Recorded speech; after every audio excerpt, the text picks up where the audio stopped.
Oke, minasan. Ya, kita akan lanjutkan ya ini. Kayak kemarin chapter 3.2 itu belum selesai tuh. Masih apa lagi? Ya, kita lanjutkan. Gauge theory.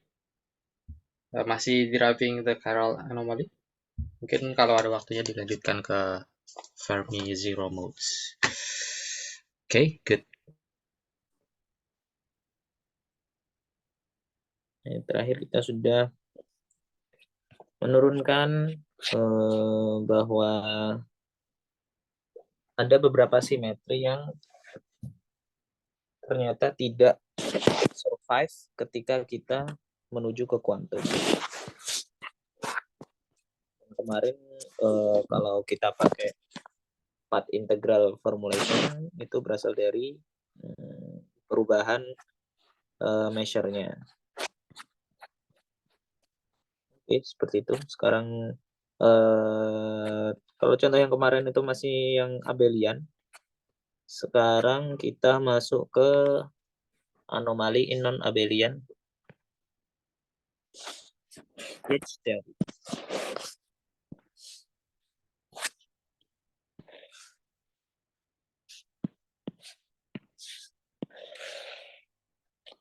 It is a simple method to adapt the above argument to non-abelian gauge theories. For example, we may have a Dirac fermion transforming in some representation R of a non-abelian gauge group with field strength F mu. The Lagrangian of the fermion is, ya seperti biasa. Kita bisa mengeneralisasi penjelasan kemarin untuk teori non-abelian. Contohnya kalau kita mempunyai fermion Dirac yang kita pilih bahwa dia bertransformasi pada suatu representasi AR dari non-abelian gauge group. Kalau di differential geometry ini namanya associate fiber bundle ya. Dia bertransformasi di suatu representasi R dari principal fiber bundle yang gauge groupnya non-abelian. Nah dia dan di gauge group itu kita bisa mendefinisikan field strength F mu.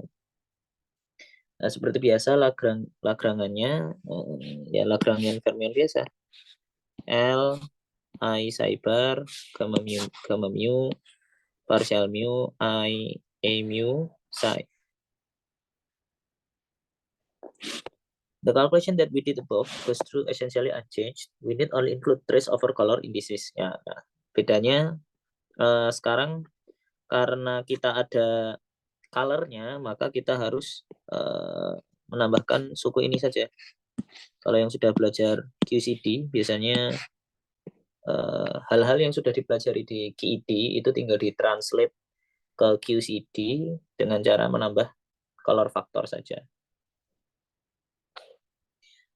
Note that the overall factor of E square has disappeared because we are here working in the conventional described in section 2.1.1 in which the coupling constant sits as an overall factor in the action. Saya lupa ini. Intinya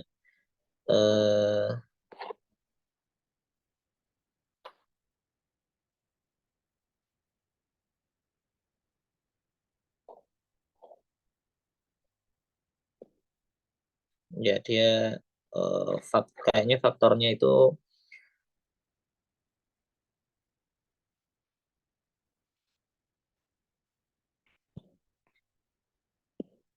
kita begitu paham sebenarnya. Intinya nggak begitu penting. The anomaly in two dimensions.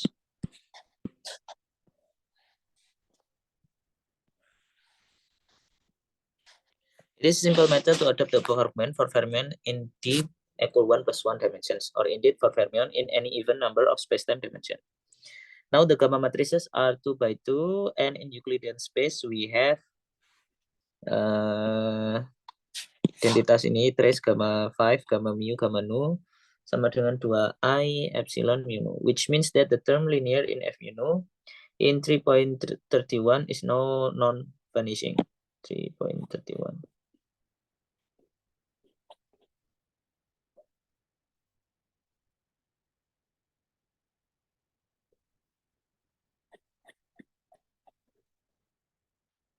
which means that the term linear in F mu nu is now non-vanishing. Ini ya. Oh, karena kalau di dimensi 4, ini sama dengan 0 ya. Kemarin kita udah, ya kita nggak membuktikan sih, tapi nanti bisa dicek sendiri pakai representasi gamma matriksnya. Intinya kalau di dimensi 4 dia 0, tapi kalau di dimensi 2 dia nggak 0. The factor 1 over gamma square is compensated by the divergent factor coming from integral d to k integral. Repeating the derivation above, with this time we find, intinya nanti caranya sama kayak kemarin, kita dapati bahwa partial mu c mu a-nya itu sama dengan a per pi f01. This agrees with our earlier heuristic derivation 3.8. Oh, ini ya. 3.8. Note that in D equal 1 plus 1, one only gets an anomaly for abelian gauge group.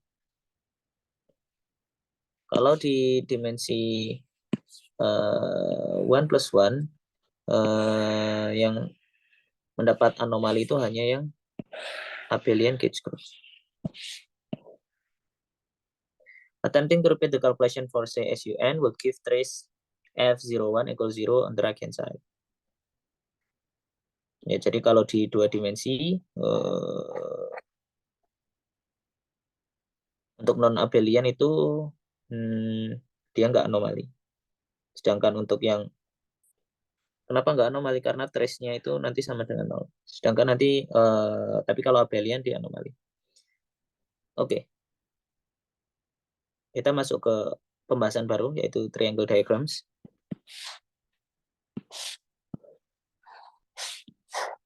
There are many different approaches to computing the anomaly. The path integral approach that we saw above is arguably the most useful for our purposes.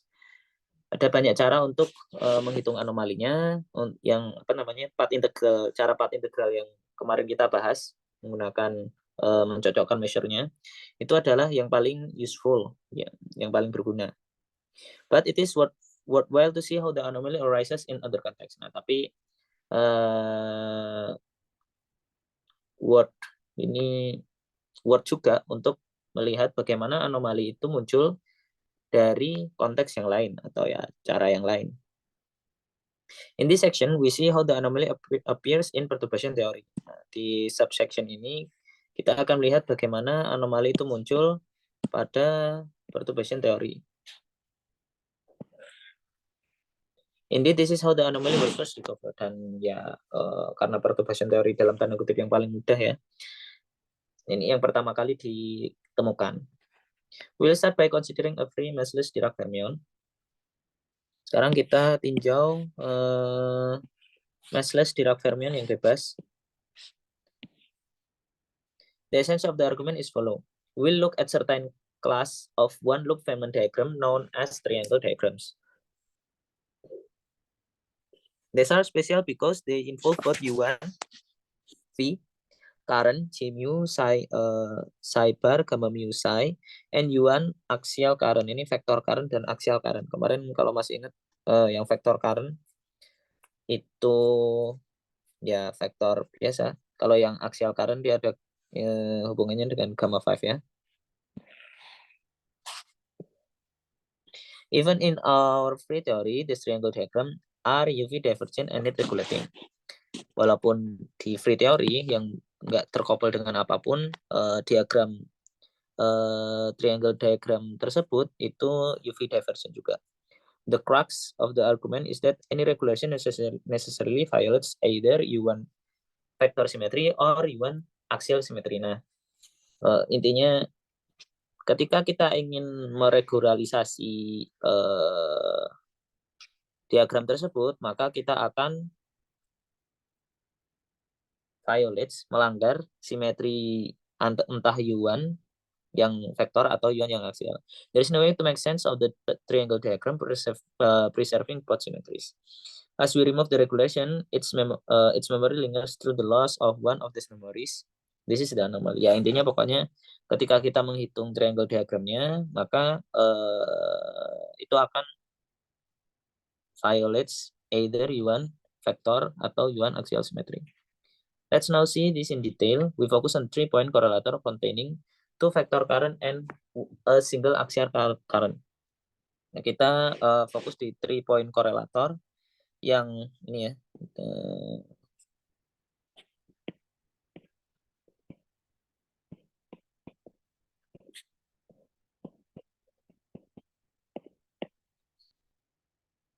Yang dia ada dua vektor, arus dua vektor dan arus aksial. Ini vektor, yang ini aksial ya. Where as usual T denotes time ordering for Minkowski space correlator. Ini time ordering.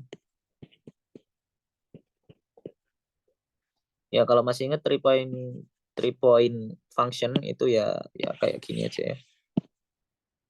In Euclidean space, no such ordering is necessary. With hindsight, it is possible to see why we should look at this particular correlator because the anomaly equation 3.34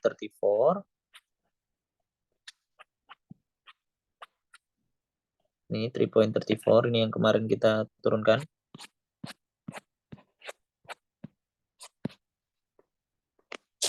Includes a single axial current GA and 2 gauge fields with each of which couples to the vector current J. Jadi kenapa kok kita tertarik dengan 3-point function yang seperti ini? Kalau kita melihat anomaly equation 3.34 itu dia akan include 1 single axial current dan 2 gauge field yang mana setiap gauge fieldnya itu terkouple dengan vektor current J.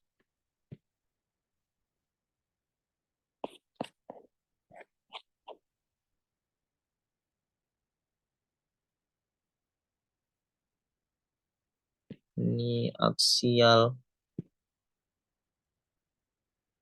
Oh ya, jadi ini ada aksialnya ya, dan ada 2 gauge field, dan tiap gauge fieldnya itu terkouple dengan vektor current.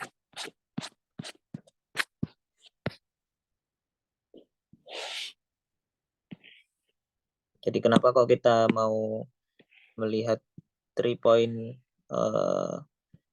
function karena itu.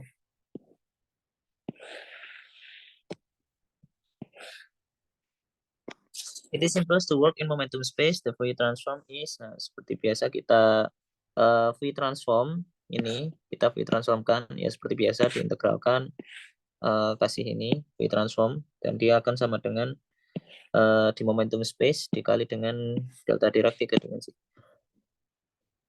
When we are using the notation for delta function and its Fourier transform are distinguished only by the argument. The delta function on the right side arises because our theory is translational invariant. Tracing their origin, we note that the momenta P1 and P2 refer to vector current. Ini maksudnya kalau kita translate, maka dia akan nggak akan berubah.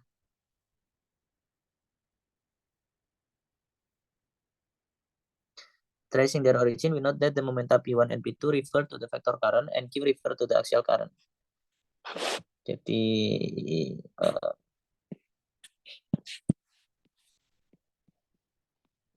ini vector current, yang ini axial current. Karena tadi X1, X2-nya tadi untuk yang vektor current ya, sedangkan X3-nya untuk yang axial current.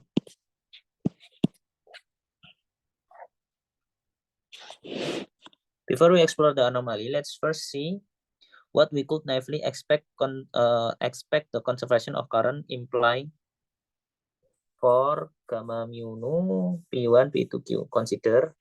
Nah, coba kita kalikan ya, kita kontraksi si 3-point function itu dengan P1 mu. Kalau kita pindah ke space apa sih bilangnya, position space, maka P posisi itu nanti berubah jadi turunan ya, dan nanti dia akan kena ke ini.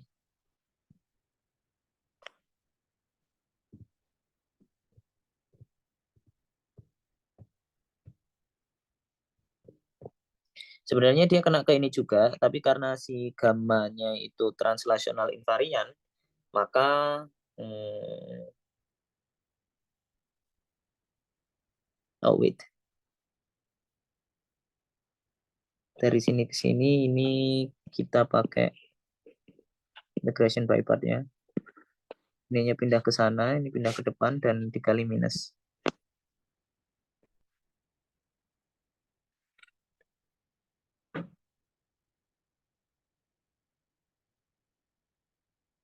But this is the kind of expression that we compute in section 3.2.1. 3.2.1.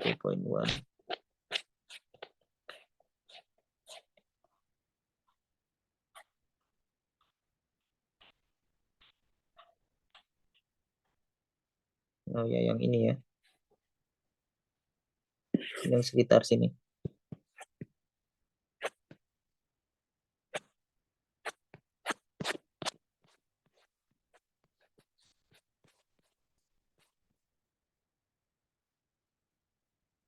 The word identity tells us that partial mu j mu equals 0 hold as an operator equation. There is a delta function contact term that arises when x1 equal x2 or x1 equal x3. This can be seen on the right hand side of the 3.19. But it vanishes in this case because neither of current transform under symmetry. The fact that j mu does not transform the statement that is the statement that symmetry is abelian. The result is the word identity for conserved vector current, particular simple form in momentum space. Iya, soalnya tadi dia bilang dia translational invariant ya, 0. Saya nggak paham. Tapi intinya pokoknya dia 0. And equivalently, yang satunya juga 0. Meanwhile, we can run exactly the same argument for the conservation of the axial symmetry to find ini sama dengan 0. Jika dan hanya jika ini terpenuhi.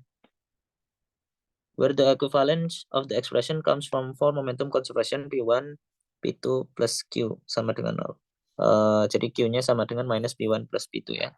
Note that the difference index is contracted so that the final expression does not follow from the previous two.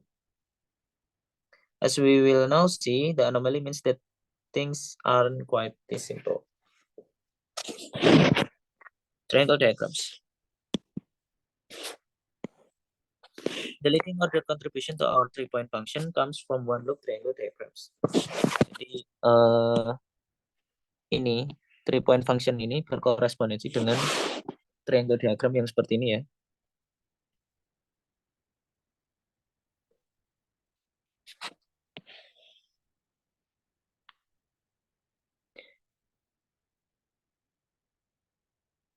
Jadi Q-nya masuk, P masuk, P2 juga masuk. Dan sepertinya ini ngomongin fermion. Jadi panah di fermion itu harus conserve. Kemudian oh ya, dan karena fermionnya sama, maka P1 dan P2-nya bisa kita ganti. In terms of equation, this diagram reads. Nah, kemudian kalau kita pakai Feynman rule, maka akan jadi seperti ini ya.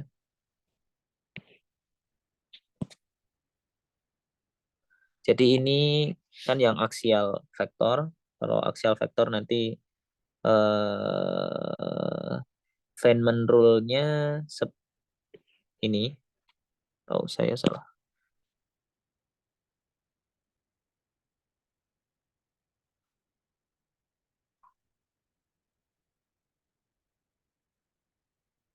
Oh iya benar. Jadi ini ke sana. Jadi Feynman rule-nya harus berkebalikan dengan arah dari fermion row-nya ya. Jadi kita mulai dari sana. Jadi dari K ke sana. Propagator dari fermion itu I per momentumnya K, sehingga di sini I per K slash. Kemudian apa ini namanya? Node interaction di sini itu gamma rho gamma 5. Kemudian propagator ini I K minus Q. Kemudian vertex ya, vertex di situ gamma nu. Kemudian ini dan di sini ini, dan ditambah dengan diagram yang ini. Bedanya nanti P1-nya diganti P2 dan nu-nya diganti nu. When overall minus signs comes from weak contracting the fermion and trace this over the gamma matrix structure. Jangan lupa kalau kita punya fermion loop maka kita harus kalikan dengan minus 1. We'll check all the three what identities above. We start with the one we are most nervous about, 3.38. This now reads. Sekarang kita kali dengan kironya ya. Kalau kita kali dengan kiro ya yang gamma rho-nya nanti terkontraksi sehingga jadi Q slash. To proceed, we use the identity. Kita menggunakan identitas ini. Q slash gamma 5 sama dengan minus gamma 5 Q slash. Ini karena gamma 5, gamma mu itu sama dengan minus gamma mu, gamma 5 ya. Jadi kalau gamma mu dan gamma 5-nya ditukar, dia ada minusnya. Jangan lupa Q slash itu sama dengan Q nu gamma nu. Atau sejenisnya. Kemudian ini ke sini tautologi aja. Ini ditambah K. Wait. Ya ditambah K dan dikurangi dengan K ya. Ini dan ini saling menghilangkan. Kan ini kalau kita pindah nanti dia jadi minusnya dari sini. Tarik. To find ini tinggal kita substitusi aja ini ke Q slash gamma 5-nya tinggal kita ganti jadi ini gamma 5 K slash minus Q slash plus K slash gamma 5. Kemudian dari sini ke sini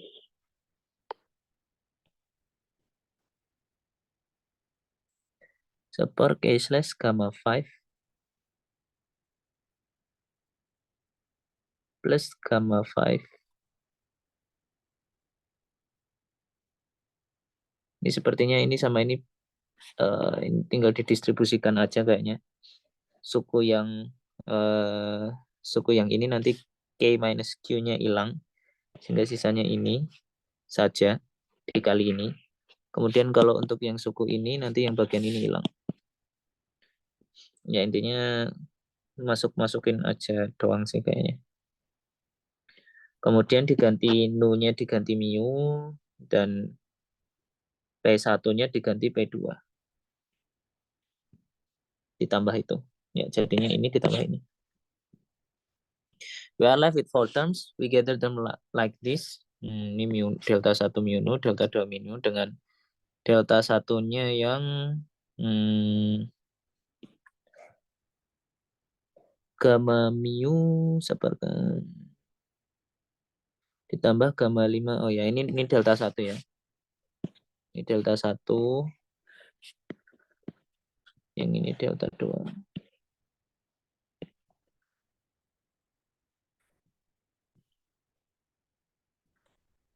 Tinggal dikontraksi aja.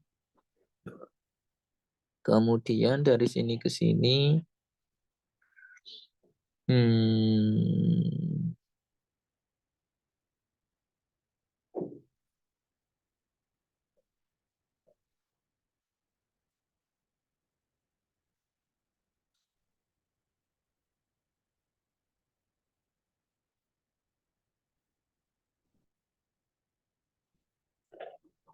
where in this case we go to second line by using the cyclicity of trace and the fact that gamma mu, gamma 5 sama dengan 0. Cyclicity of trace. Kayaknya ini pindah ke sana. Jadi gamma 5 di sini. Kemudian gamma 5 dan gamma nu-nya kita tukar. Sehingga jadi minus gamma 5 gamma nu. Minus ini dikali gamma 5 gamma nu. Kemudian ininya pindah ke sana lagi. Jadi ini, kemudian ini pindah ke sana. Ya. Tinggal di cyclicity dan ditukar gamma 5 dan gamma nu-nya ya. Yang ini juga sama. Gamma 5-nya pindah ke belakang. Kemudian ditukar dengan gamma mu. Jadi minus. Ini pindah ke belakang. Ini pindah ke belakang. Sehingga jadinya ini. The advantage of collecting the term in this way, that is naively looks as if both gamma delta 1 mu nu and delta 2 mu nu cancel.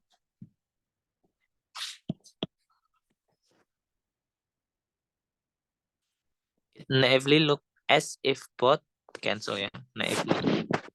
Apa naively?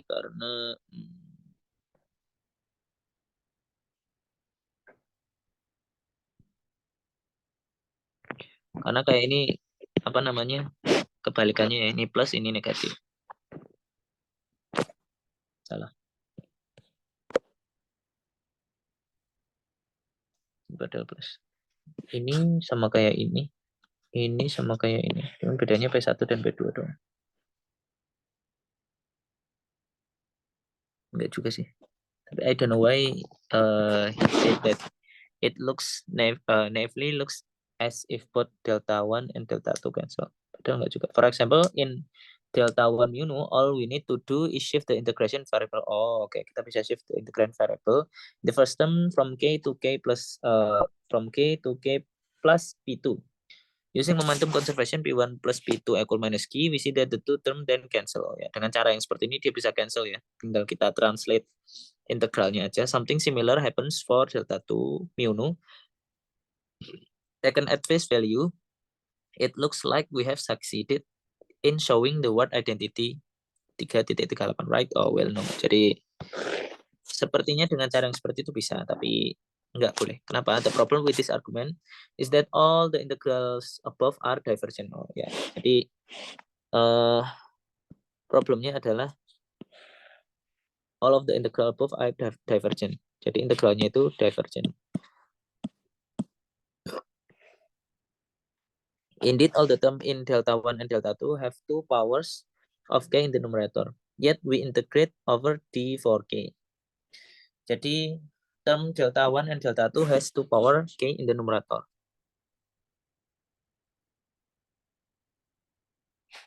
Ini dan ini ya. Tetapi kita mengintegralkannya terhadap D4K ya, sehingga nanti dia diverge. Suggesting that they diverge quadratically. In fact, as we will see below, the gamma matrix structure means that the divergence is actually linear. Ya, nanti kita akan melihat bahwa karena gamma matrix strukturnya divergennya linear, nggak kuadratik. When dealing with such object, we need to be more careful. There are a number of ways to deal with these differences of divergent integrals. Here we'll pick a particular path. Consider the general integral of the form. Kita ambil contoh yang seperti ini.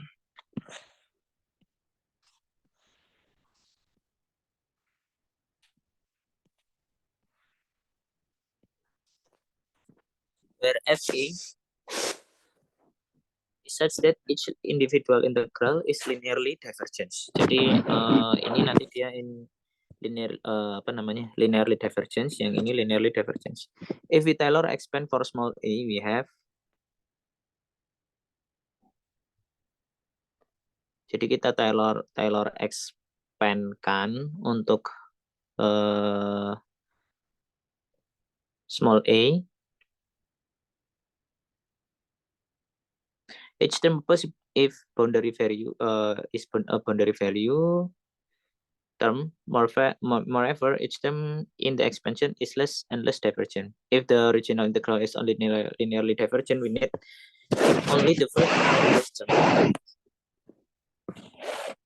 Jadi setiap termnya itu adalah boundary term.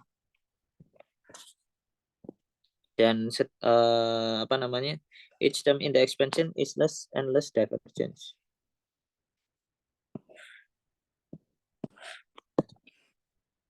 We have if the integral is only linearly divergent, we need to keep only the first of this term. We have, kemudian kalau misalkan linearly divergent, kita ambil ini aja, kemudian kita integralkan.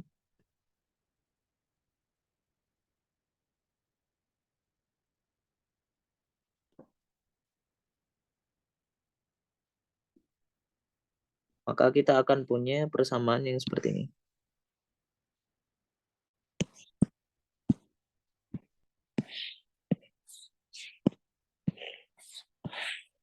When the integral is taken over the boundary S3 at k to infinite, we will now look at what this surface integral gives us for our triangle diagram.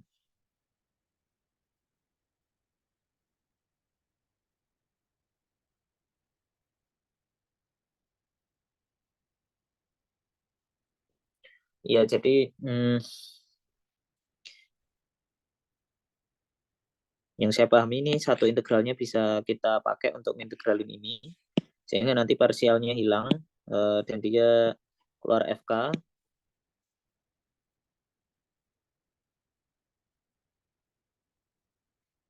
Kemudian K-nya ini harusnya sih berasal dari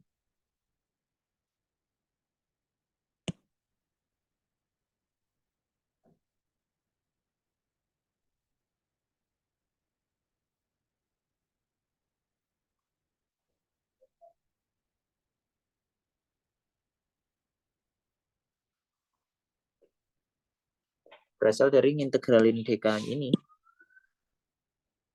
Iya. Tapi kenapa sisa satu?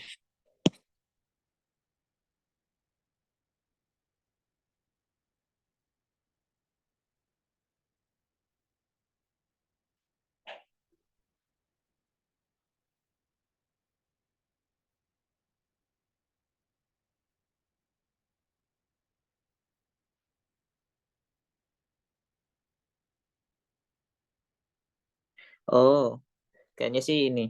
Jadi ini kita ganti ke koordinat polar. Kemudian ketika kita ganti ke koordinat polar nanti jadinya seperti ini. Ya, karena makanya dia jadi S3 infinite-nya. An ambiguity in the integral. Oh iya, ini yang saya tahu yang trik yang sering dipakai juga. Kadang ada fungsi yang ketika kita mengintegralkan fungsinya itu nanti dia nggak dia divergence. Misalkan fungsi tan H, kalau nggak salah fungsi tan H itu seperti ini. Nanti kalau kita dia asimptotik ke suatu nilai gitu. Nah, tapi kita juga bisa geser jadi tan x minus a gitu misalkan. Nanti dia jadi seperti ini. Nah, kalau kita integralkan dari 0 sampai infinite, itu difference-nya atau apa namanya perbedaan integralnya nanti finite karena ini asimptotik gitu.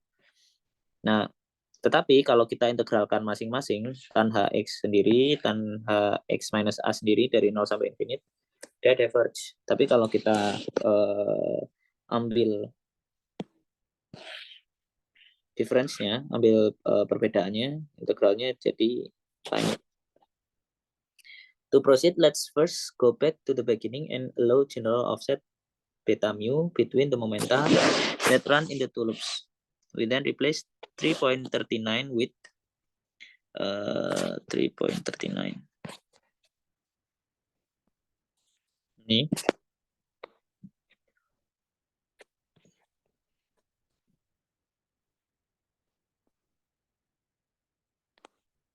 Kita tambah dengan ini ya. Plus beta, plus beta.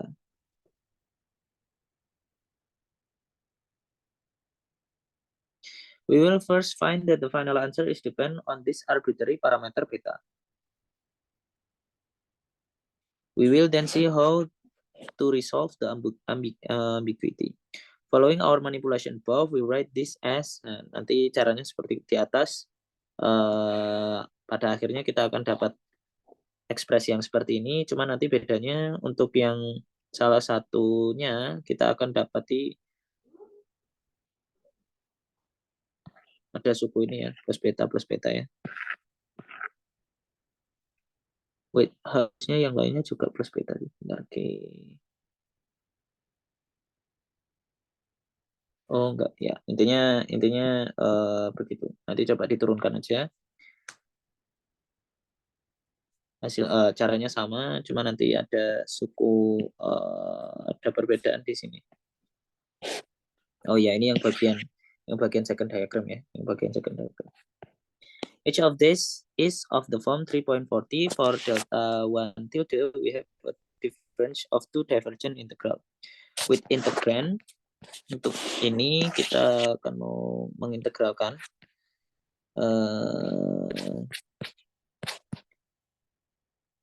di sini ada FK minus FK plus A.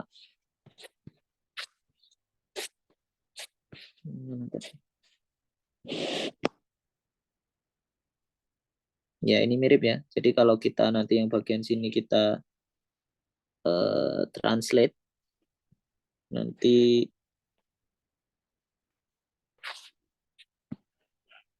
ini F mu nu K. Ini F mu nu K plus A. Ini nanti bisa di trace-nya belum dihitung sih. Ini K slash nya itu seper gamma. Oh, kita kali dengan gamma per gamma ya. Bukan gamma per gamma.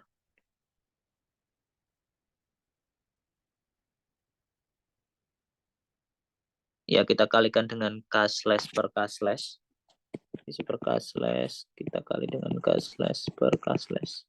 Nanti yang ini gamma kuadrat nanti hilang. Terus jadinya K kuadrat. K kuadratnya pindah keluar, yang ini juga sama caranya. Ingat bahwa gamma mu kuadrat itu 1.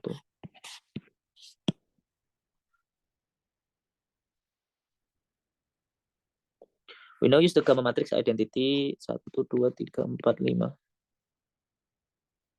Oke, kita punya identitas yang seperti itu, 5 gamma matrix. Tapi kalau nggak, ada gamma 5-nya ya. Jadi 4 gamma matrix dikali dengan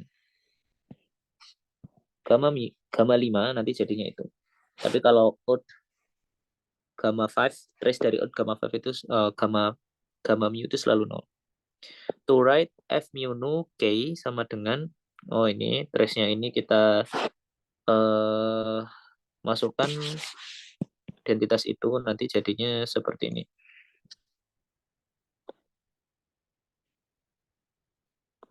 Tinggal ini K-nya bisa kita keluarkan, K dan K plus P1-nya keluar ini, tapi nanti akan muncul faktor ini dari trace-nya situ.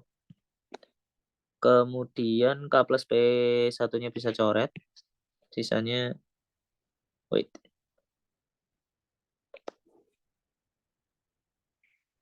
What we do here?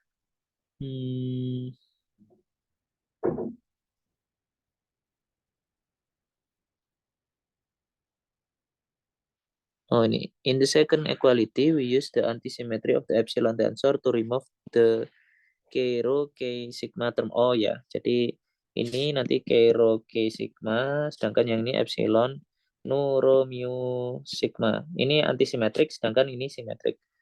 Matriks antisimetrik dikali matriks simetrik itu nanti hasilnya selalu 0. This is why as advertised above, our integrals are actually linearly divergent rather than quadratically. Oh, jadi karena gamma matriksnya tadi yang seharusnya K-nya kuadrat, sisa yang bagian linearnya saja. Oh, saya salah. Di sini kan jadi seper K pangkat 4, yang atasnya ada K1, jadinya K3. Seper K3 diintegralkan terhadap D4K, nanti hasilnya linearly divergence. We can now simply apply the result 3.41 to the case of interest. For the integral delta 1 mu nu, the offset is given by A equal beta plus B2. And we have, jadi kalau kita ambil ini, tapi dengan argumen fungsinya itu K plus A, di mana A-nya itu beta plus P2, nanti kita akan mendapatkan ekspresi yang seperti ini.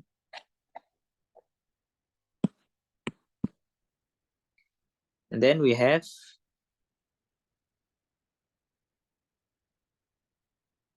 delta 1 mu nu sama dengan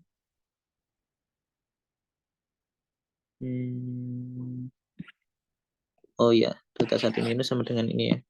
Yang ini F something tadi, FKA dikurangi dengan FK plus A.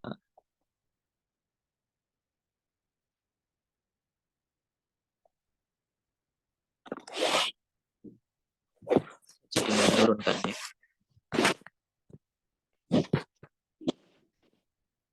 Oh, tinggal pakai ini aja ya, 3.41 aja ya.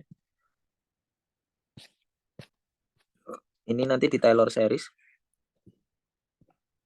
Atau FK-nya aja yang di Taylor series di sekitar A.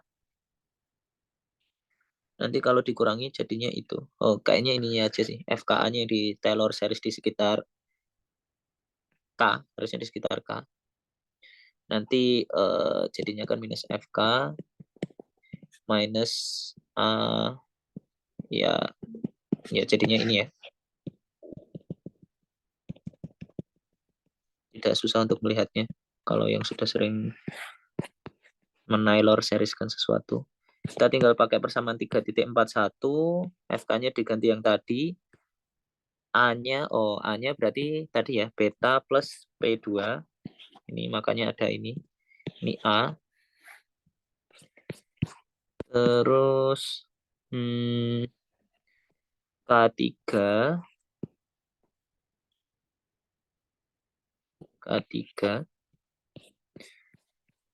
dikali dengan FK-nya yang tadi udah ada. Mana FK-nya ini.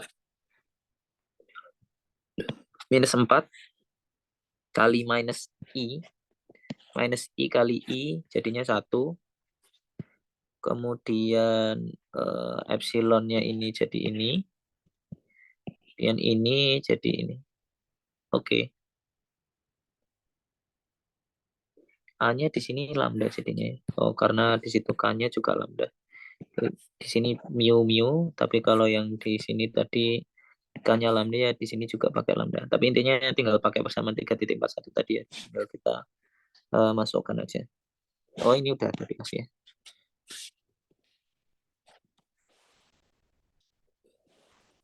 To perform the integration over S3 we use saya nggak hafal ini, tapi intinya pokoknya ada, kayaknya pernah kita pakai di David Skinner kalau nggak salah. Integral di K lambda, K sigma itu sama dengan 1/4 delta lambda sigma volume S3. With volume S3 itu 2P square. Ini unit volume ya, we find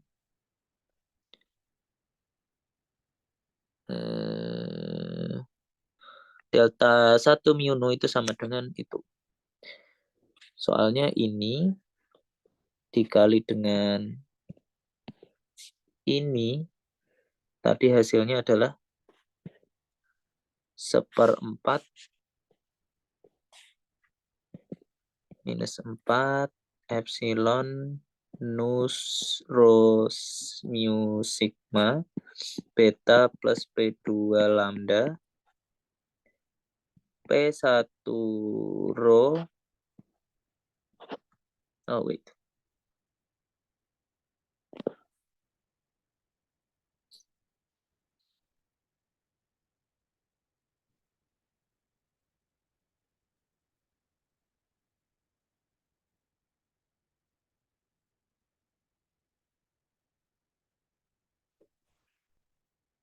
P1 row-nya masih ada, ininya masih ada. What about the other term?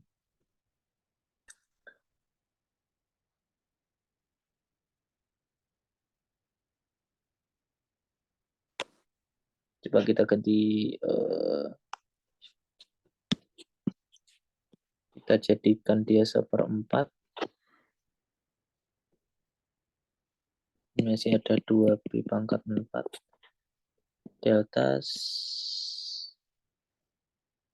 lambda sigma 2p⁴. 4-nya coret.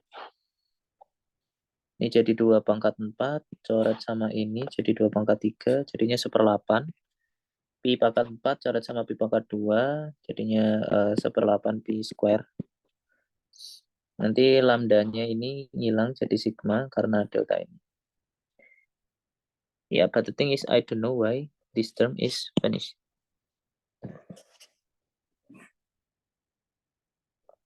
Let's see.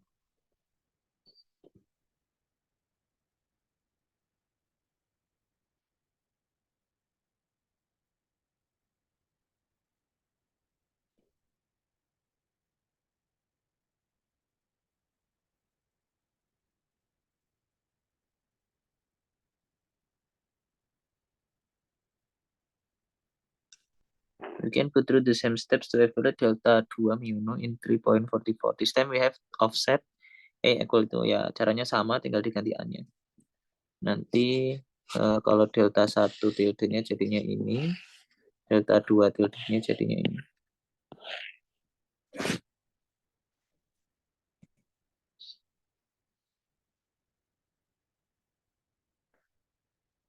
Cuman I still don't know why this is hilang.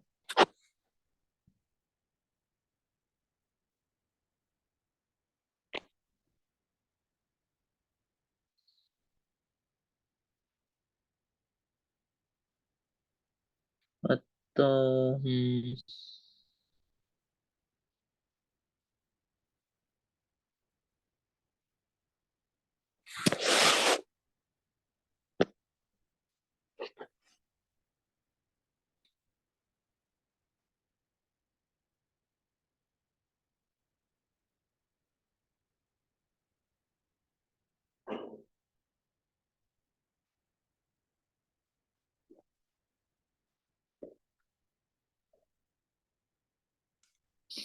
ya dia dianggap nggak ada gitu aja.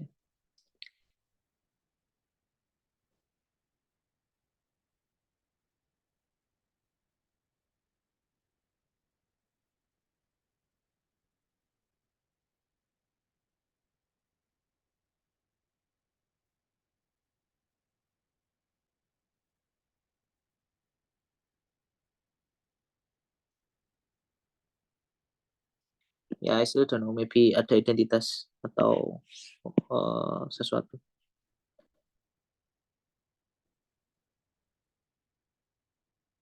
The one identity for the axial symmetry 3.42 then becomes, karena dia delta 1 tambah delta 2, ini tinggal ditambahkan aja. Jadinya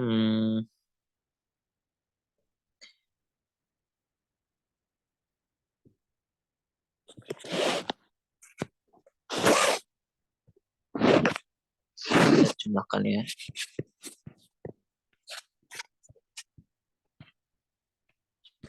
Delta 1 mu nu ditambah delta 2 mu nu.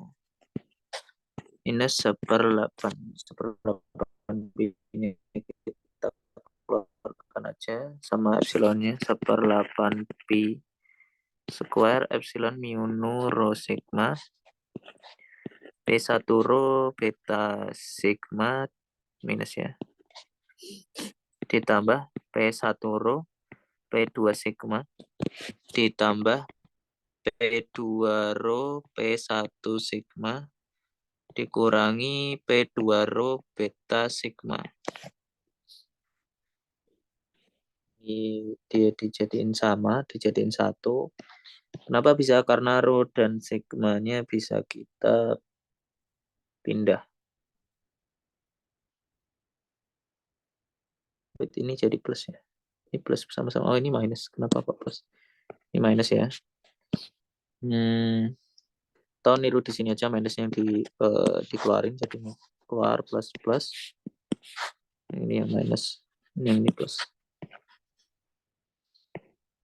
Ini rho dan sigmanya dia dummy index. Kalau waktu aku kalikan bisa aku ubah mu nu sigma rho P2 sigma P1 rho. Kemudian ini ku tukar, tapi nanti jadinya ngasih negatif karena ini antisimetrik, jadinya ini jadi plus, tapi ininya ditukar, makanya di sini jadi 2. Terus ini beta sigmanya keluar, P1 rho ditambah P2 rho.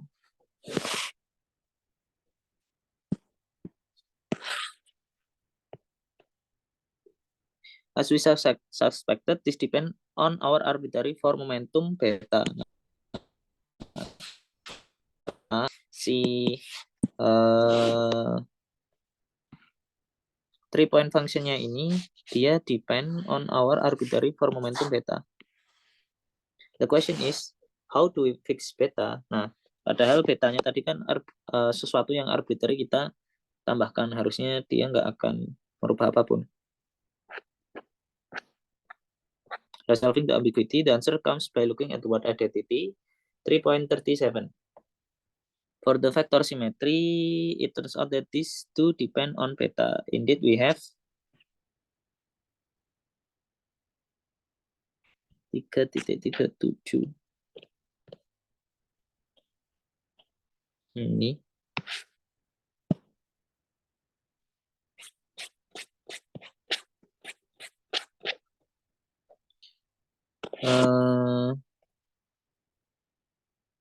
Ini kayaknya yang tadi.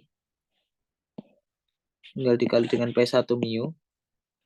Sehingga nanti yang mu nanti ada jadi P slash ya. Playing the same kind of games that we saw above, we have anomalous word identity for the vector current. Nanti caranya sama ya. Pakai itu tadi, integral dari difference dari integral yang diverge. Intinya kita dapat ini, dan untuk yang satunya juga kita dapat ini. Kenapa kok kita milih ini? Karena word identity di momentum space itu seperti ini ya.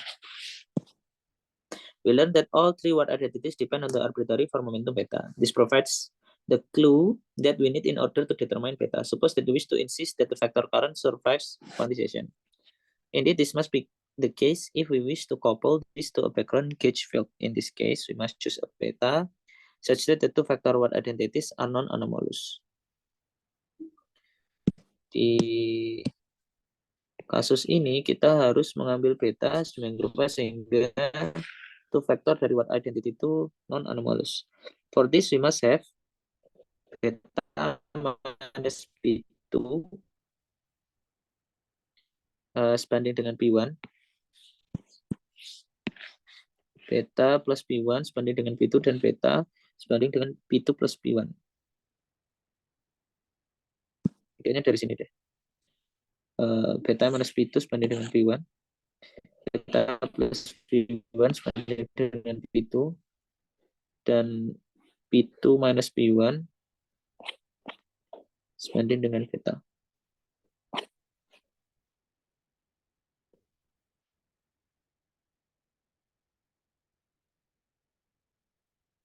Oh enggak, ini dan ini itu menghasilkan ini. Beta itu sama dengan P2 plus P1. P2 minus P1. Jadi kalau kita ambil beta sama dengan P2 minus P1, nanti ini dan ini berlaku. With this choice, nah dengan pemilihan yang seperti ini, maka ini nanti 0, karena ini simetrik dikali dengan antisimetrik jadinya 0. Tapi nanti yang ini juga sama. Ini nanti 0. Jadi kalau kita ambil betanya P2 minus P1, nanti P2-nya keluar, P2 dikali yang ini, dia simetrik, dikali antisimetrik 0. Sedangkan tapi untuk yang ini nanti dia nggak akan 0, sehingga yang vektor itu conserve, vektor simetri conserve, tapi untuk yang aksial simetri nggak conserve.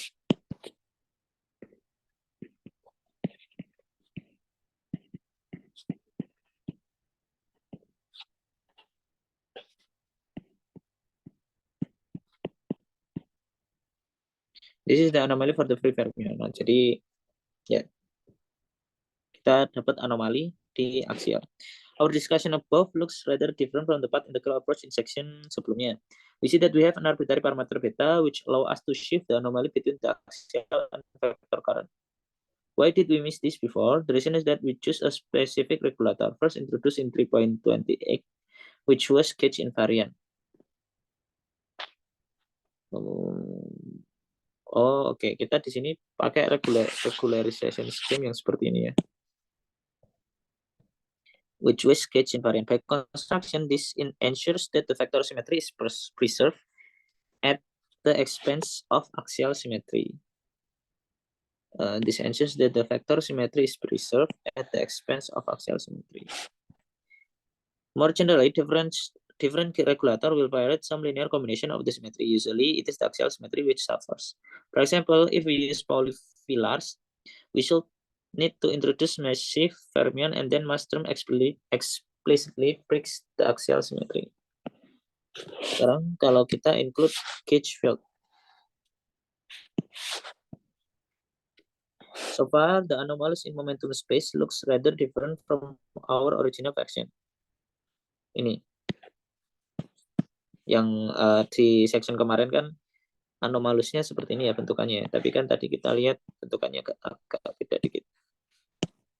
However, they are actually the same formula in this case. To see this, we couple the vector current G mu to U1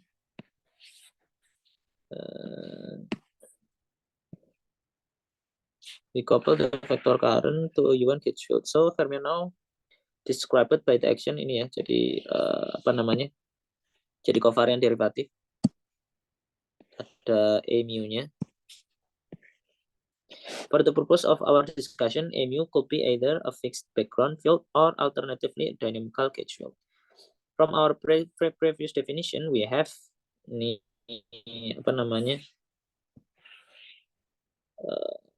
We transform seperti biasa, where we have omitted the delta function from the left-hand side, as well as various argument. Using the chiral anomaly, in the form 3.47, we can write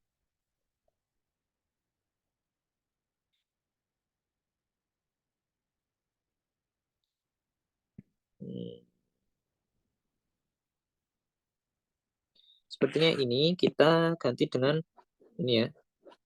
Kita ganti dengan ini. 1/8 pi square epsilon something tadi kita substitusi.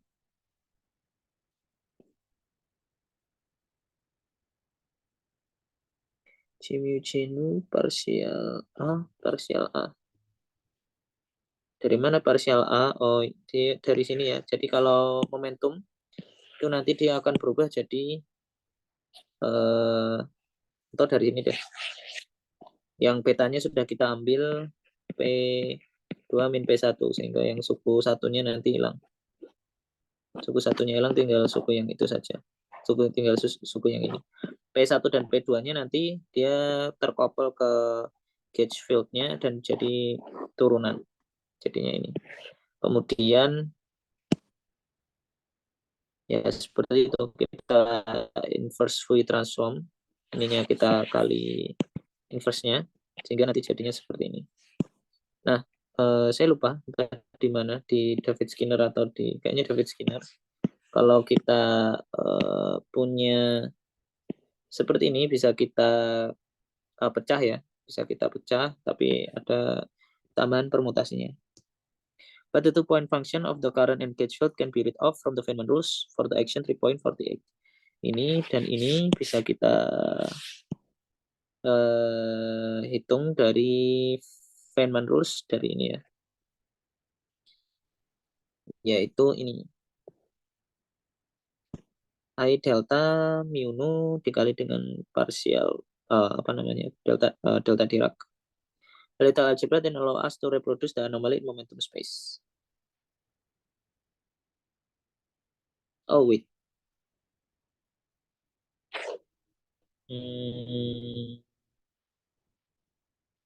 A little algebra then allow us to reproduce the anomaly in the momentum space.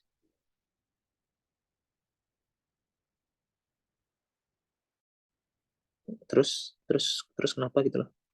Ini nanti jadinya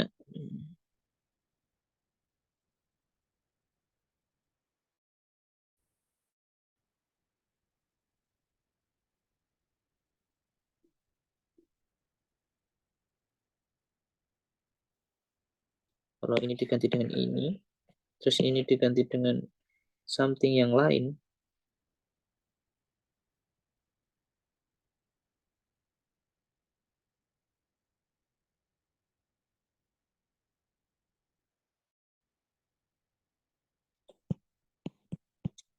Assumption ya soalnya ini kembali lagi, soalnya kita kan tadi pakai ini ya, pakai 3.47 pakai ini apa namanya word identity in orthochiral symmetry. Oh, saya salah. Saya kebalik tadi. Jadi nggak pakai yang itu tadi ya. Jadi kita pakainya yang chiral anomaly in the form 3.47. Makanya tadi saya bingung.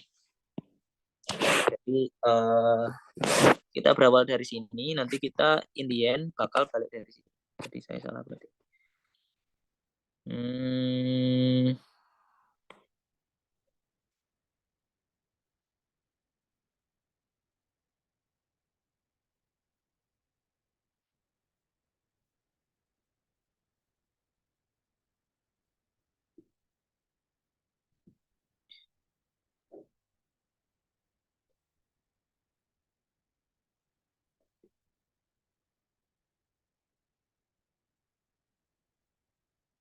Kayaknya ini deh. Ini kita bisa ganti dengan ini. Makanya ada A square something itu keluar, kemudian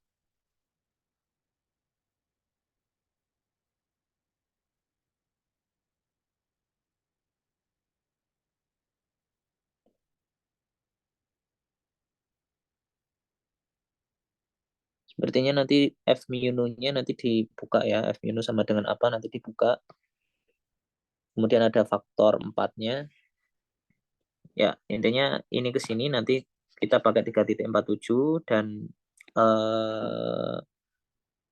kita bisa pecah. Habis itu kita identifikasi bahwa ini sama dengan ini. E-nya juga ikut ya. Kemudian setelah itu nanti kita dapatkan bahwa sama kayak yang barusan kita derive tadi.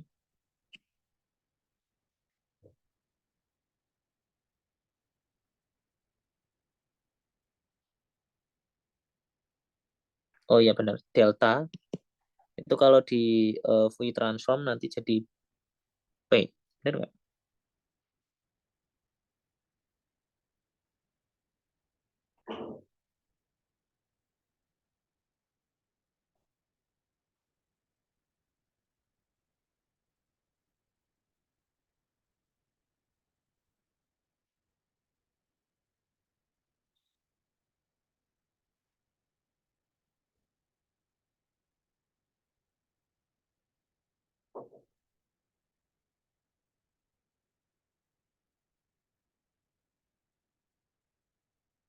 Iya kayaknya benar.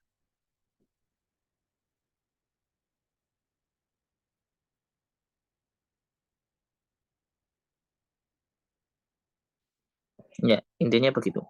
As mentioned in section 3.2.2, when the gauge field are dynamical, one might worry about higher order correction to the anomaly. It turns out that this don't arise. This was first proven by Adler and Harden by explicit analysis the higher loop Feynman diagrams. We will give a more modern topological viewpoint on the section 3.31.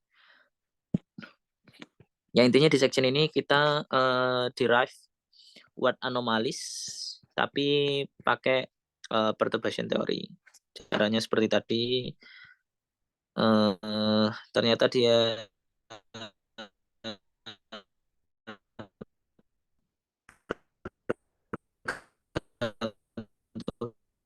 dengan arbitrary parameter beta. Ini awalnya kepikiran untuk nambahin beta, terus ternyata hasilnya bergantung dengan beta. Ya pasti trial dan error tuh. Atau nggak tahu intuisinya gimana. Tapi intinya pokoknya hasilnya sama dengan path integral formulation. Oke. Masuk di chiral anomalies and gravity. Intinya ini ya. There is a second related contribution to the axial anomaly. This doesn't arise when the theory is coupled to background electric fields, but instead when the theory is coupled to curved spacetime. Menarik. Ada dua kontribusi yang berhubungan dengan axial anomali. Ini nggak ada hubungannya dengan teori yang terkoupled dengan background electric field, tapi ketika teorinya itu terkoupled dengan curved spacetime. As before, this effect arises either for quantum field theory in a fixed background spacetime or quantum field theory coupled to gravity, which of course means dynamical spacetime. Let's first review how couple spinors to curved spacetime. The starting point is decompose the metric in terms of Vierpains. Jadi kalau mau couple spin of Vierpain, there is an arbitrariness in our choice of Vierpain, and this arbitrariness introduced in SO31 gauge symmetry into the game. The associated gauge field omega AB mu is called the spin connection. It is determined by the requirement that the Vierpain are covalently constant. Jadi itu koneksi spinnya itu didefinisikan sebagai seperti ini. Where gamma, rho, mu, nu are the usual Christoffel symbol. This language makes general relativity looks very much like any other gauge theory. Ya, dengan cara yang seperti ini, itu sepertinya general relativity kelihatan seperti gauge theory yang lain. In particular, the field strength of the spin connection is ini.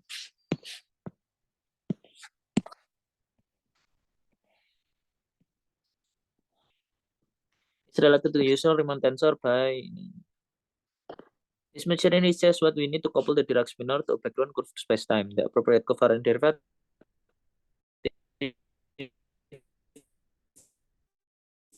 is kita masukkan saja ya seperti biasa, definisi covariant derivative biasa. With SAP itu is the generator of the Lorentz group in the spinor representation. Written in this way, the coupling spinor to a curved spacetime looks very similar to the coupling of the electromagnetic fields. It is not surprising, therefore, that there is a gravitational contribution to the anomaly. The kind of manipulation we performed previously now give. Nah, dengan cara yang sama nanti kita akan dapati bahwa ada anomalinya ya. Dan hasilnya itu.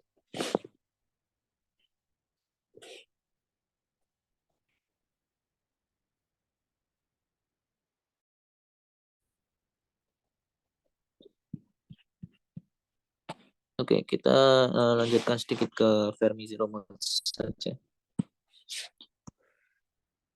Fermi-Zeromus, the anomaly was first discovered in the early 1970s in attempt to make sense of the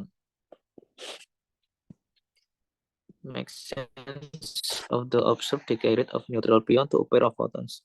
We'll tell the story in section 5.3, where we describe some aspect of the spectrum of GCD. Here instead we focus on way which the anomaly first fits into our general understanding of fermions coupled to gauge fields. Atiyah-Singer index theorem.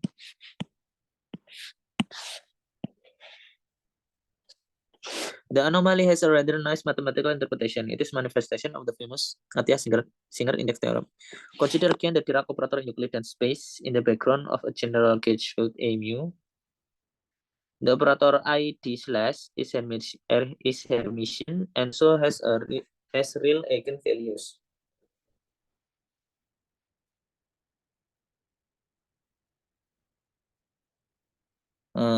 considering peraturan so that ini yang kemarin ya, apa namanya, operator IDN, ID phi n-nya itu punya eigenvalues lambda n.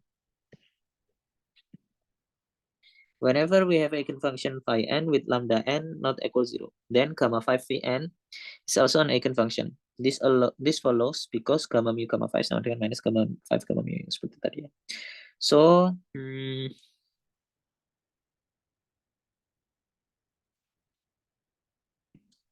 ini sama dengan ini kita keluarin, kemudian di slash-nya itu sama dengan ini. Jadi kita lihat bahwa we see that all non-zero eigenvalues comes in plus minus gamma n space. Phi n ini eigenfunction, gamma 5 phi n ini juga eigenfunction juga. Cuman kalau dikasih gamma 5 nanti eigenvalue-nya minusnya dari VCV ya. Sehingga phi n dan gamma 5 phi n must be orthogonal function. Evidently, the eigenfunction with lambda n not equal 0 cannot also eigenfunction of gamma 5.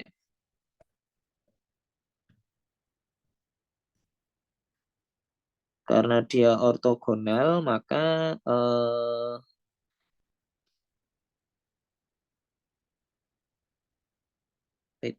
moreover, the eigenfunction with lambda n not equal 0 cannot also be eigenfunction of gamma 5.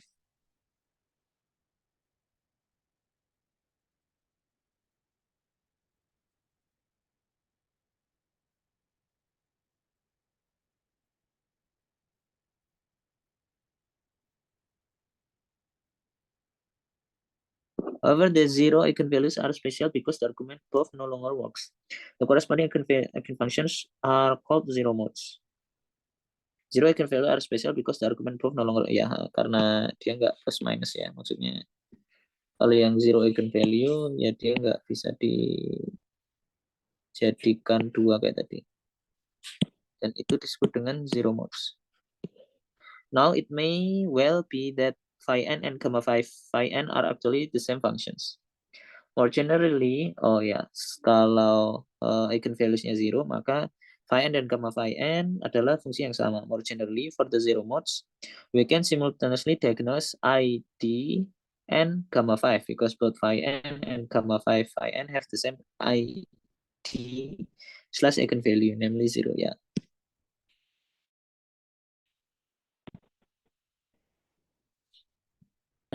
The possible eigenvalues of gamma 5 are plus minus 1. We define n plus and n minus to be number of zero modes E of I d slash with gamma 5 eigenvalue plus 1 and minus 1 respectively. Jadi karena ini sama dengan 1, maka possible eigenvalues of gamma 5 adalah plus minus 1 ya. Kita definisikan bahwa n plus and n minus to be number of zero modes if I d slash n gamma 5 eigenvalue plus 1. Jadi n slash itu ketika zero modes of ID slash with gamma 5 eigenvalue plus 1, sedangkan dia n minus jika dia minus 1. The total number of zero modes is obviously n plus n minus. The index of the Dirac operator is defined to be index ID sama dengan n plus minus n. But we have actually computed this index as part of our derivation of the anomaly above.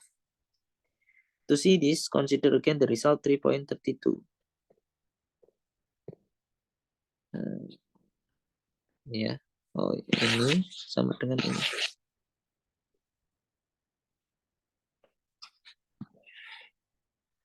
This is rather formal since in R4 there will be a continuum of eigenvalues labeled by the index n. However, we can always compactify the theory on your favorite four manifold and the spectrum will be discrete. If we then integrate this equation, kita integrasi ini, then we know that only the zero modes contribute to the left hand side.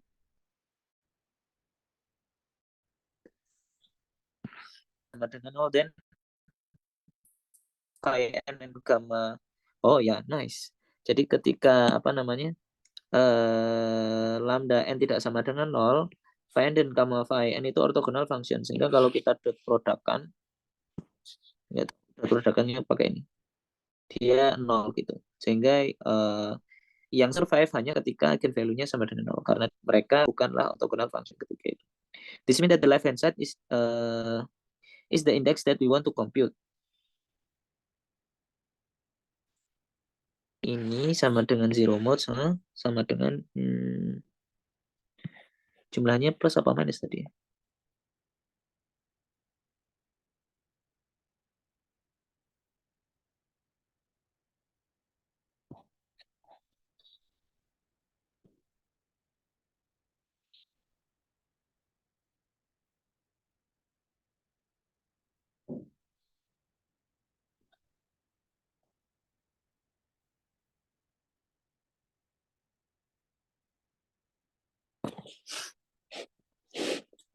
We get our final result. Oh, index sama dengan itu. This is the Atiyah index Singer theorem.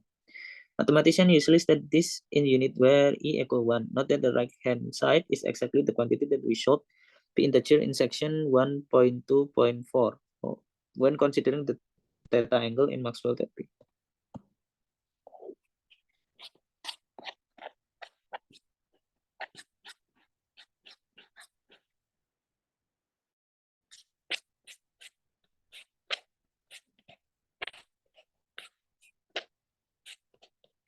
Ini itu topological termnya ya.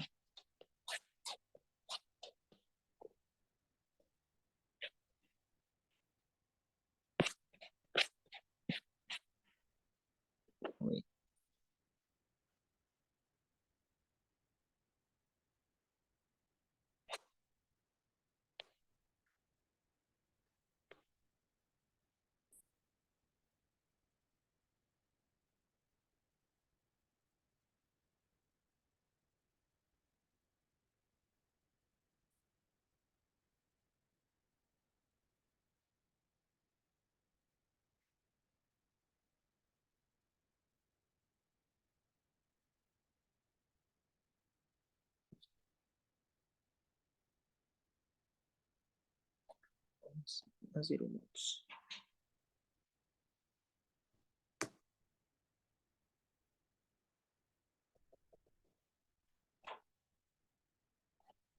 The connection to the index theorem is our first hint that there is a deep about the anomaly.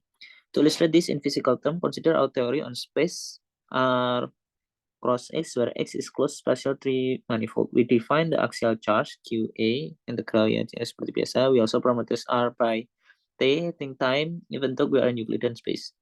Then the integrand anomaly in question tell us the change in the charge.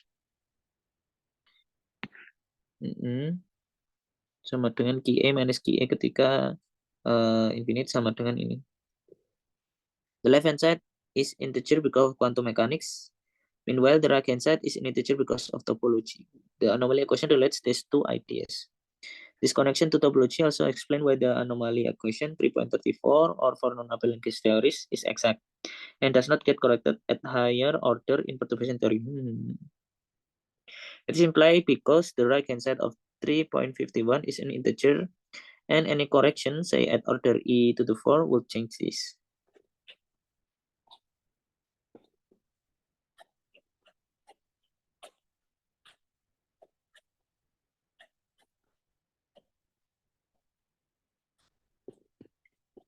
Ya, sepertinya this is good time to stop.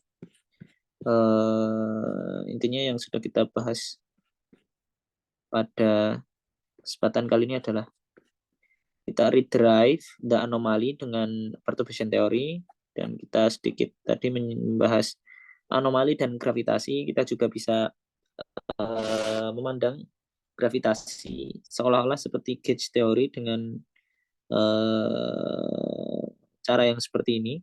Kita definisikan spin connection, dan ketika terkopling dengan Dirac spinor, maka covariant derivatifnya seperti kayak covariant derivatif biasa di gauge theory, dan kita bisa derive anomalinya nanti sama dengan ini. Kemudian kita bahas sedikit Atiyah-Singer Index Theorem yang berawal dari membahas persamaan eigenvalue dari operator ID slash, dan kita lihat bahwa ketika eigenvalue-nya 0 maka phi n dan gamma phi n itu dia adalah eigenfunction yang sama, dan didefinisikan indeks dari Fermi operator tadi bilangnya Fermi operator ID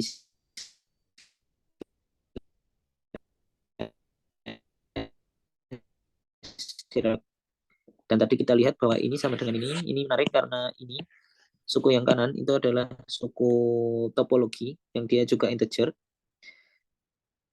dan suku kiri dia integer tapi karena quantum mechanics, sehingga Atiyah-Singer Index Theorem ini menggabungkan antara identity topologi dan di quantum mechanics.